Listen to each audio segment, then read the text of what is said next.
শোনেন, নিজের কবরের ফিকির যে করে সে কখনো মানুষের পিছনে লেগে থাকে না। আমরা নিজের কবরের ফিকির করি আগে। ইয়া আইয়ুহাল্লাযীনা আমানু আলাইকুম আনফুসাকুম লা ইয়াদুররুকুম মান দাল্লা ইন ইহতাদাইতুম। আল্লাহ পাক সূরা মাইদার মধ্যে বলছেন, হে মুমিনগণ, তোমরা নিজেরা নিজেদের নফসের খবর নাও। যারা পথভ্রষ্ট হয়ে যাচ্ছে ওদের পথভ্রষ্টতা তোমাদের ক্ষতি করবে না যদি তোমরা হেদায়েতের উপর থাকো।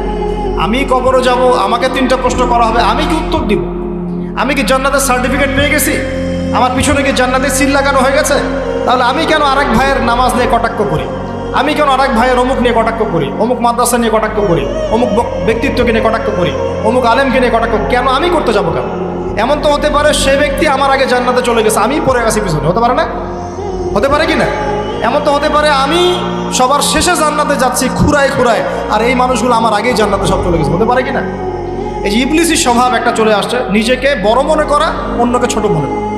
এই কাজ করতে গিয়ে আমরা কিন্তু ঐক্য নষ্ট করে ফেলছি। প্রিয় ভাইরা, সমালোচনার সংস্কৃতি বন্ধ করে ভালোর চর্চা করুন, হৃদ্যতা বাড়ান, আমল বাড়িয়ে দেন, নিজের কবরের ফিকির করি, নিজের কবরের ফিকির করি।